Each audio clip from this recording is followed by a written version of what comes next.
Welcome to Just SA, the Climate Justice Sessions. My name is Sentle Nell, and today we're joined by Makoma Lekalakala, the Director of Earthlife Africa. We're having a conversation around the role of women in leading climate action as well as climate justice in South Africa. Join us for this incredible episode around the intersectionalities of women, gender, and climate justice.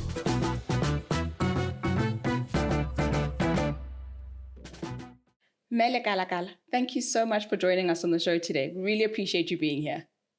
Thank you for the invitation. I think just to get started, please can you tell us about some of the work that Earthlife Africa does, as well as your role in the organization?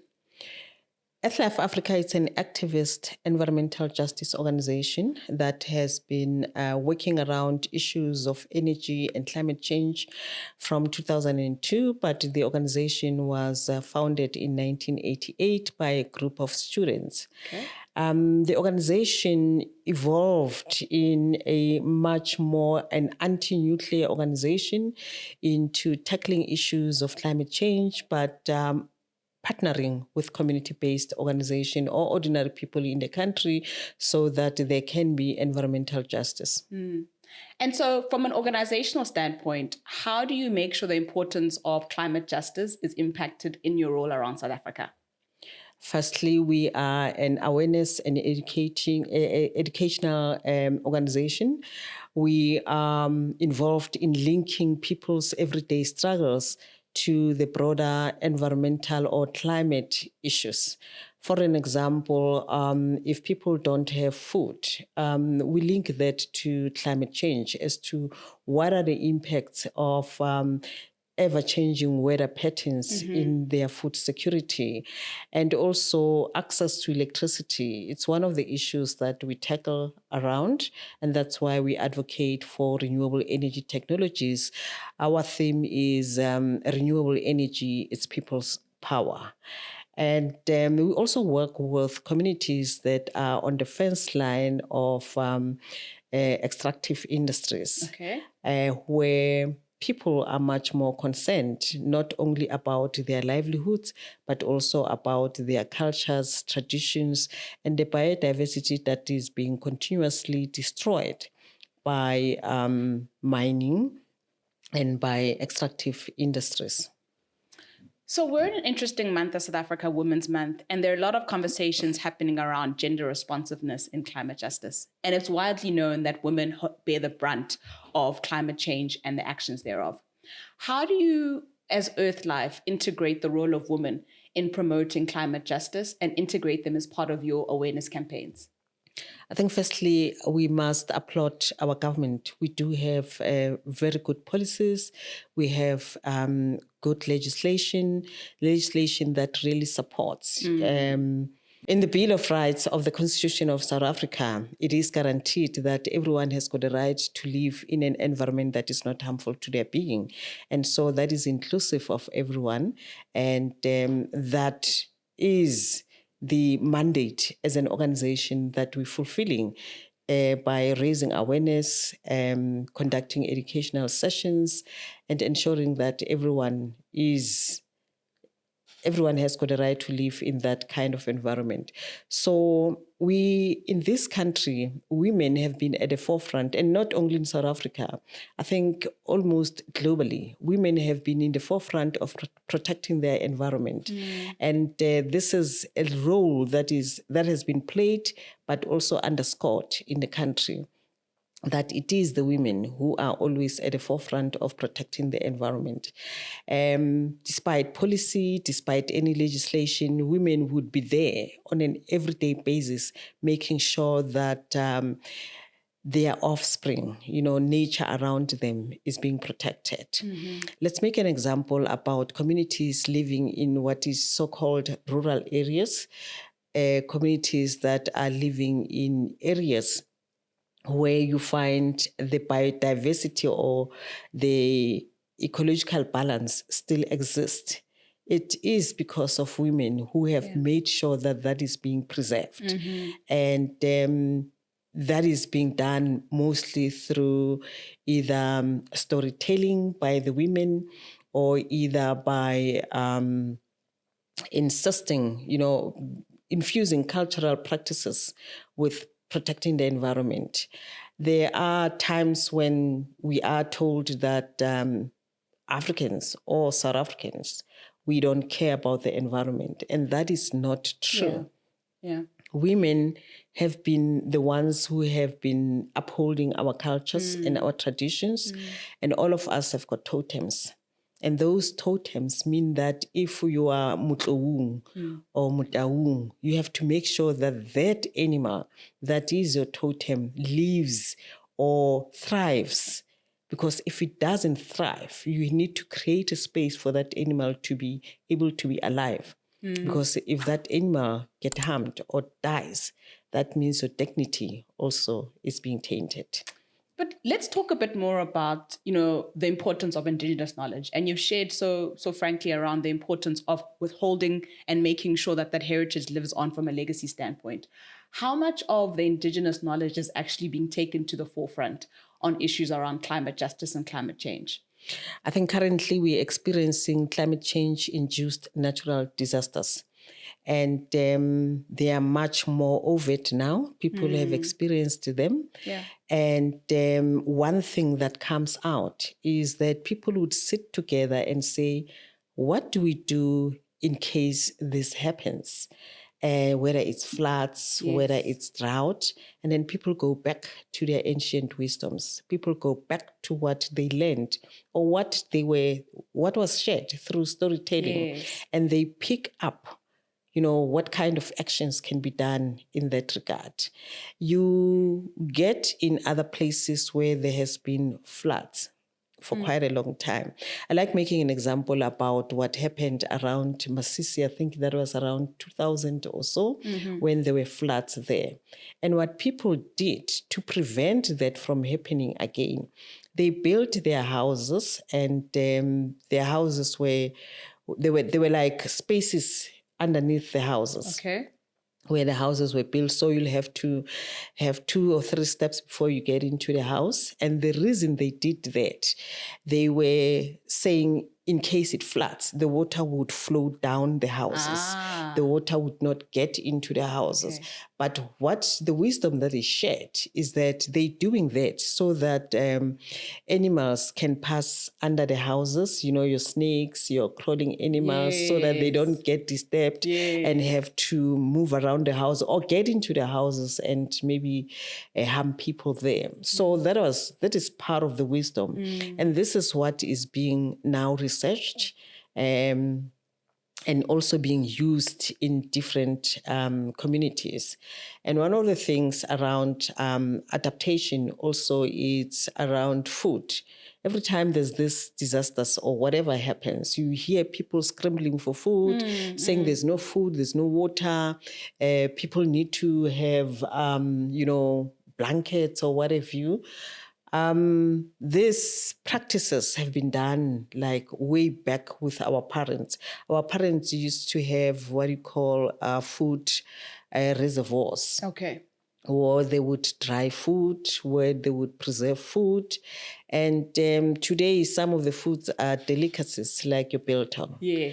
But if the biltong or the meat is being dried and kept for whatever season, or the vegetables are dried and kept for the seasons when they are not around, and the fruits, that is part of climate adaptation. That is part of how people prepare in case or prepare for the future.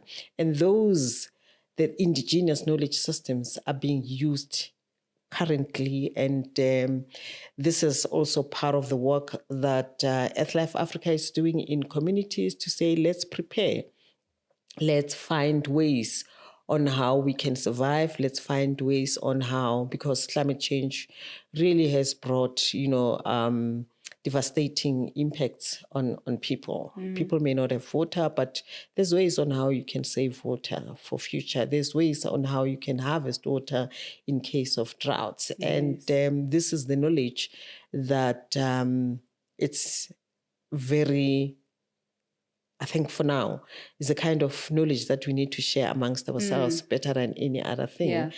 And it's women in the lead. It's women who are doing these things. It's women who are recalling how in the past things used to be done. And I think this is one major contribution of Indigenous knowledge systems, and also how women, who are the custodians of our heritage, our culture, are bringing that in and forging that into the how we deal with the devastating impacts of climate change. You know, a huge part of this show is also demystifying and simplifying the language around climate change and climate justice. I wonder, can you explain to us what gender responsiveness is and why it's important to have that as part of the frameworks when we talk about the policies and the work that's being done? Yes, I think the word gender itself also needs to be Unpacked. Yes. Because when people refer to gender, they refer to women, and we understand why. Why was that done? Because it was a way of bringing women, or bringing the importance of women in the space, or bringing the importance of women as equal to everyone. Yes. We know that through colonialism, the position of women has been degraded. And so when we speak about gender, we should not just talk about women. It's about everyone in the community. We know all of us were born by women, unless if there has been a miracle.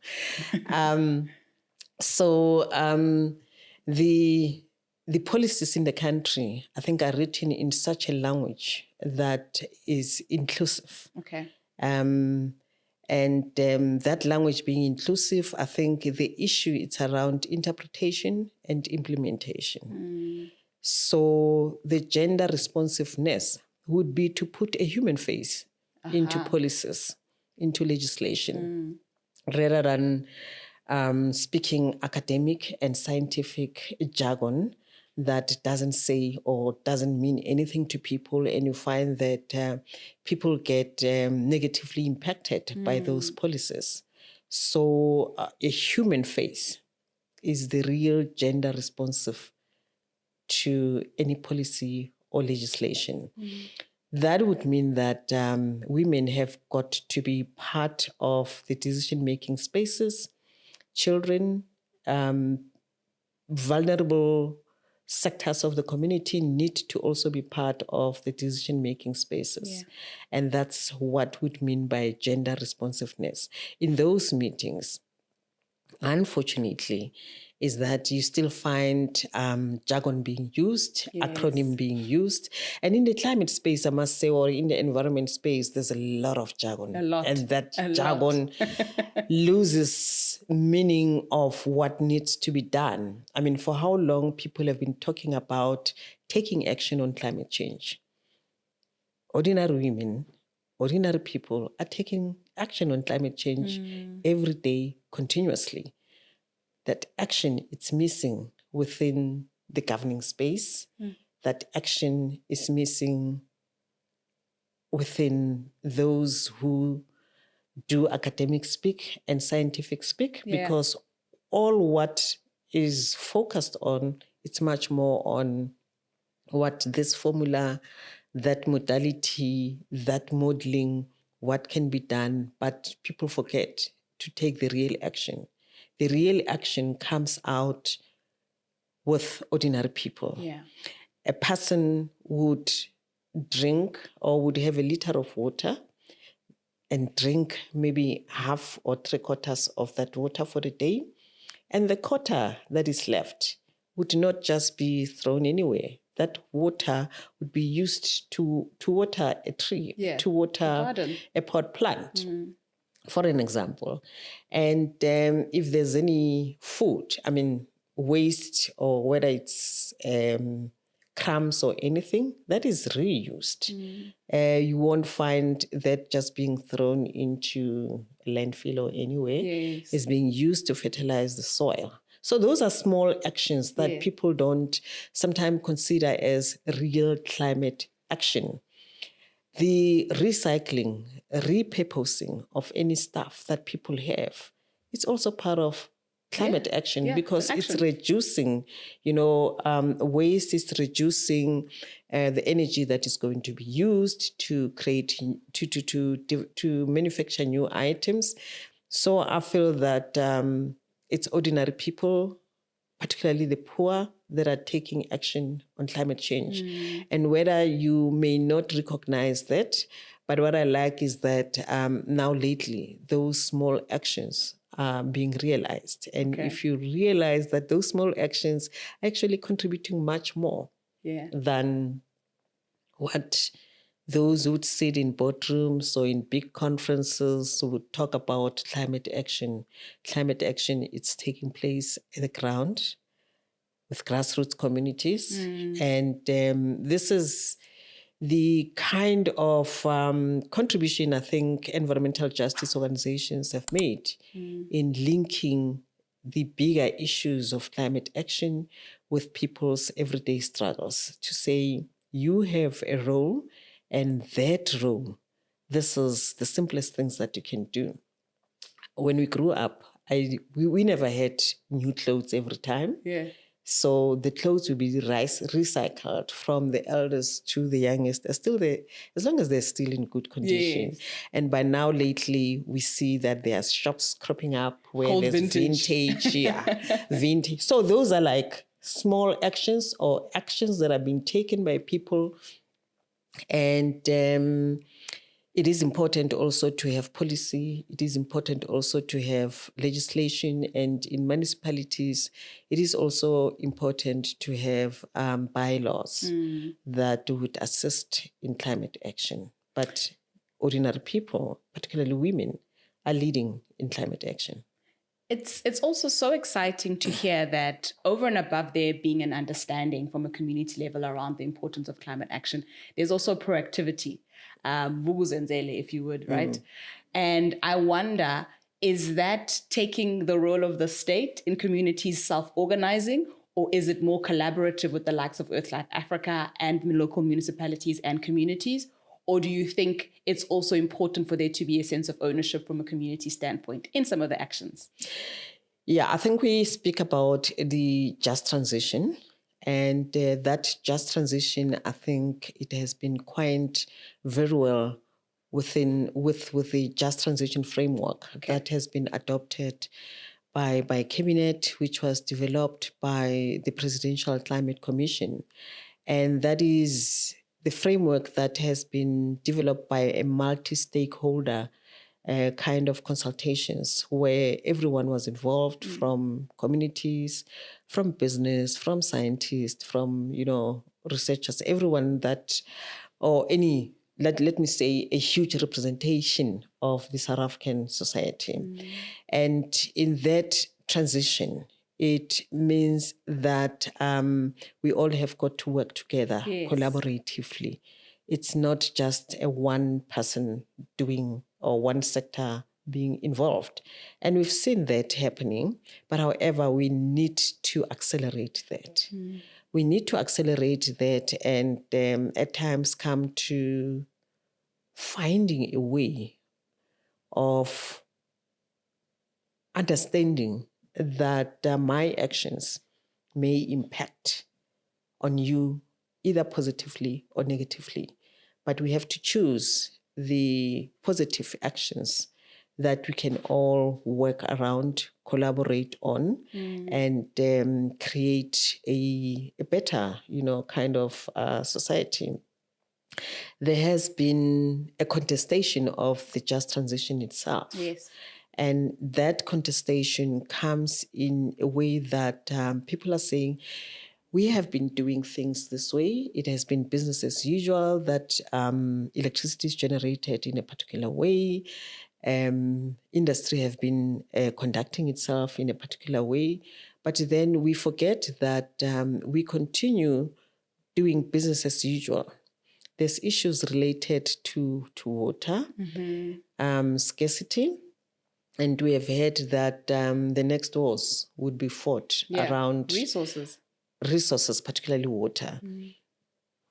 Also, the actions that we do, there's also have been issues around pollution.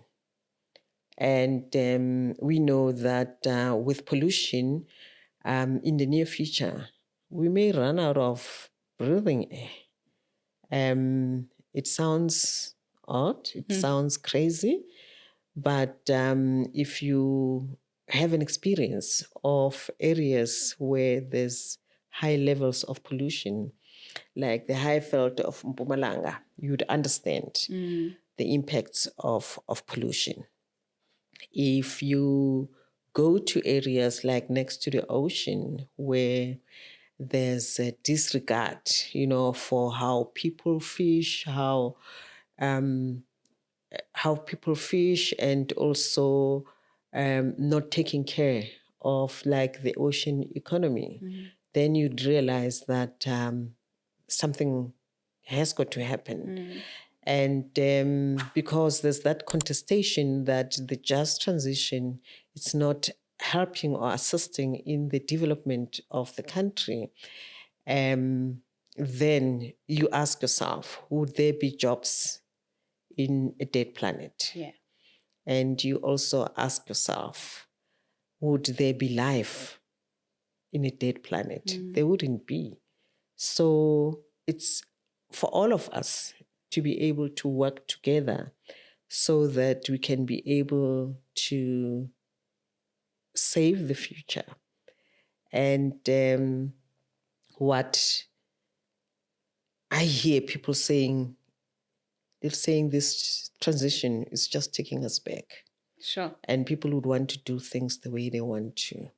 But we have an obligation to work together as citizens of this country, also as part of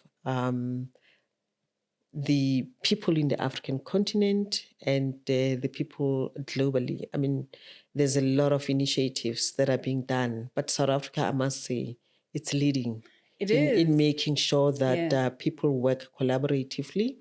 And that just transition framework, it's an indication that everyone has got to be involved, that procedural justice, everyone has got to be involved, everyone has got to be part of whatever decisions we make about the future.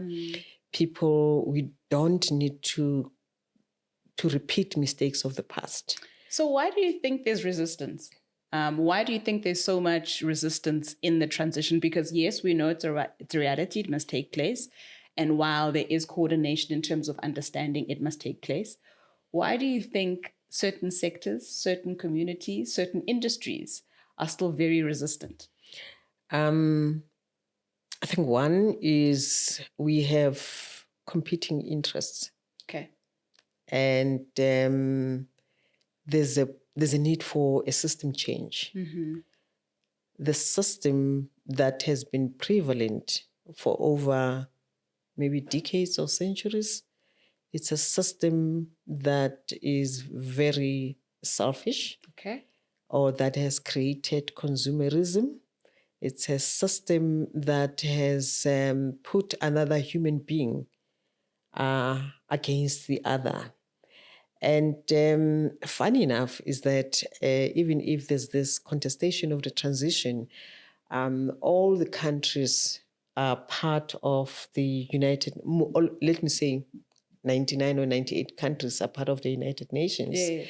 And they all have ascribed to the United Nations Human Rights Charter.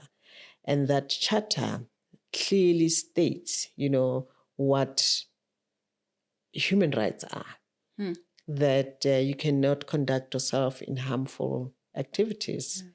You cannot, you need to protect your biodiversity. You need to protect where you are. And the contestation, it's much more around, I would also say, greed. Those who have been accumulating more money or accumulating their interests don't care, or they don't think about the future.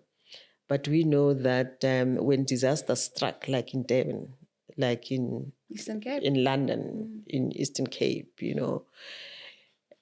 what happens, or what we have realized, is that those who are able to move out of the place, they move out so quickly and leave everything behind. But the poor people can't move because I still have that cattle. Exactly. That my family has used for decades. I can't leave it there. I still have something very valuable in that area that somebody else may not see being valuable. My life, my heritage has been in that area, so I can't move quickly. But those who have money just move quickly and go to other places. And I think that's another thing, that people know that they have alternatives. Yes. And the others don't have alternatives. The contestation also, it's undermining, the kind of legislation we have, policies that we have, and ultimately undermines our very constitution. Sure. We talk about the national development plans that we all need to develop in the country, but we also need to be aware that sometime compromises have got to be made. What the Just Transition Framework says, clearly states, is that we need to move to a low carbon economic development. And that low carbon economic development is possible. But that being possible, change is painful also, we understand. Yes. That being possible, I think changing how we do things, it's what becomes problematic, in a sense that those who have been doing things the way they do, disregarding labor laws, disregarding the environment, would still want to continue. And that's why they're contesting. And they would bring up this development, that we need to create jobs, we need to create whatever, as their motivation, why they should continue doing things that they do. That people are dying every day from pollution means nothing to them. And they would bring kind of arguments that it's not pollution from the industries or from whatever activities that they're taking, it's pollution from people's lifestyles. Yeah.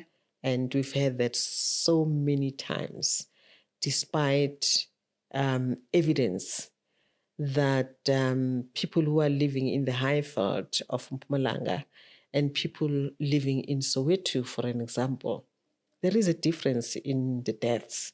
I mean, if you check what kills people mostly that are living in polluted areas and people who are living where there's no industries, there's a vast difference of the reasons of death. But that is not taken into consideration. So people would say it's people's lifestyles that are making them sick and die. And I think that contestation also tells us that there are people who don't have conscience. There are people who don't have a vision for the future. We all would want to have a future where everyone lives in an environment that is not harmful to their being. And it's up to us to ensure that that does happen, that the future generation doesn't suffer more than we do now. Absolutely. That we also create a world where, or globally, where we find we didn't leave a mess for the current generation. And it's, if we contest what is so good, if we contest what needs to happen, then there's something wrong with us. The low carbon economic development, this links to indigenous ways of doing things, the indigenous knowledge systems that we have brought up. If you check how life was, what we learn from the ancient wisdoms is that people would not just go about cut a tree. People would not just go to the stream and pollute it. There would be times when people would say, no, it's safe to do a fire now. Yes. It's not safe to do a fire because of A, B, C, D. And I think when people are saying the low carbon economic development is taking us back, they are mistaken.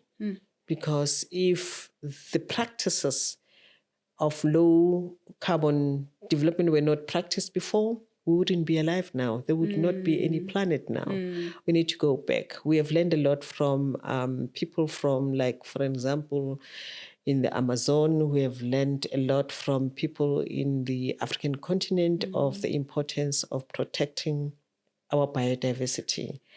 And people would bring in a number of reasons as to why other people would even bring that God would do. But I think if we check the spirituality of areas where you still find biodiversity being protected, this is where people spirituality is connected directly to nature. You know, on a personal note, Lekalakala, you've been a powerful advocate for climate action and climate justice. So why does this work matter to you? Why is it important? I don't think so. Okay. There's a number of people, I mean, from time immemorial, who have been protecting the environment. And you can't just single one person. Okay. There's a number of people that are doing stuff. Maybe it's just that I happen to be working for an environmental justice organization or be linked to an environmental justice organization, but I believe that there's a lot of people that are doing work outside there, and we need to honor them. And honoring those people that their names are not there, it's quite important. And sometimes I feel that this so-called turning people into not really so-called celebrities of doing something, Sure. it's actually not good, because it makes those who are making a contribution invisible. I myself can term myself as just a facilitator of reminding people of the importance or the role that they can play. I mean, linking people's everyday struggles with the broader issues. It's not that people are not aware, they are aware. It's just that they need, that's why I'm saying I'm a facilitator, just for them to be able to link, that. And that's why I would always say it's the women who are at the forefront, because much of the work that they do, it's invisible. But they actually are doing much more. Maybe, let's say, more than the president, more than the ministers. Yes. But those ordinary women in their household, saving energy in their household, recycling, repurposing, these are the people who are taking action. Those people who are going out there and saying, you can't cut this tree. You have to protect this place. When you walk on this area, take off your shoes. And we may not link that up to anything, because the shoes are going to stamp ants. They are going to stamp, the soil that makes some ants survive. And so it's just promoting action to say, you can't destroy. It reminds you that with the shoes that I'm wearing, stamping, working on this place, I'm destroying part of life. And that part There's of an life... ecosystem there. Yeah, that part of life is important to be protected. And it's the women who remind you of that. So that's why I'm saying that there's so many people doing work, action out there. You can't single out one. And I don't feel comfortable with people singling out, but we know that someone has got to take the first step, and that is okay. But let's honor everyone that's doing the work. That's doing the work. It may be invisible, it may not make sense to other people, but those little things like saying, taking off your shoes and walking in a particular area, you're protecting the ecosystem there. You're protecting something that we really that is so much needed and important to bring out a balance, in the ecosystem or in the biodiversity in that particular area. But why the work for you? again, on a personal note, why is it important to you? Yes, there's a collective responsibility and people are doing the work, but why does it matter for you? It matters a lot. I think first that we're taking up from what our forebears were doing. Our forebears were aware that life needs to continue. And life to continue meant that that knowledge had to be transferred to the next generations to also do the same. It may sound too simple, but I think for me, it's continuing what my forebears had started. And they may have been doing that in a different way, and I'm doing that in a different way, same as many other people are doing work in different ways. Also, for me, what is important is that the reason that I'm doing what I'm doing is that I'm a grandmother. And being a grandmother means that I need to create a future that is not harmful for my grandchild and also for their grandchildren and grandchildren. And what pushes me also is that I feel that though I'm infused, by what my forebears did, I feel that also I need to remind people and hold them accountable to say, this is our collective home. This is all our home, and we need to protect this home so that we can live and also let those to come to live. The other thing that makes me to do what I'm doing is I feel that there's a gap. Okay. Particularly that women, although they are there, but then I feel that ordinary women who feel the impact of the policies and legislation need to be more involved. So much of my work has been around encouraging ordinary women to be involved in the policy space, in the legislation space, and that they should not be afraid. How we are Mole in the decision-making space, be free to stand up and say, a ke tlhaloganyo gore le bua ka eng, ke kopa le ntlhalosetse, ebile hape nna ke bona gore se se tla nkama jwang ke le mme, ke le motho a anelang lelapa. Because when you go to those spaces, those questions are ignored. Sure.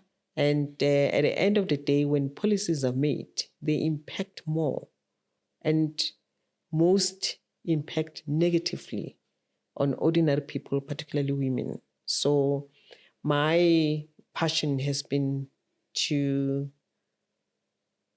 engage, to interact, and also to learn from the women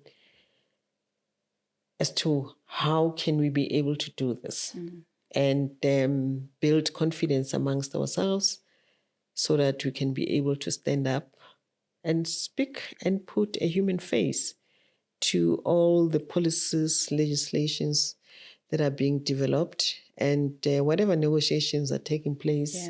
We need a climate change convention now, which has been negotiated for almost 30 years. And I feel that if there were more women that were involved in those negotiations, we wouldn't be still negotiating the text, negotiating this and that, and also playing into the geopolitics that we find the ones that contributing towards a convention not being reached. Sure. Lekalakala. for nako ya hao le o ikemisetsa. I think you've given us so many pearls of wisdom, particularly in this important month of women, in understanding the role that we all have collectively, but also the importance that we have as responsible citizens. So thank you so much. Thank you so much for joining us on the Climate Justice Sessions and in having this incredible journey with us. Please make sure to like, subscribe, and share the episode with all your friends, family, and loved ones. Also, leave us a comment on who you'd like to have on the show for the next time. From us and the team, thank you.